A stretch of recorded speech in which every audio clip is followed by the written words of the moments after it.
Hello guys and welcome to this video.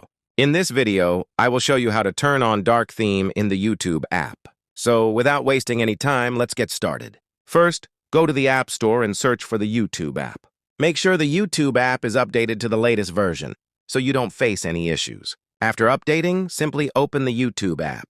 Then go to your profile icon in the bottom right corner. After that, tap on the Settings option in the top right corner.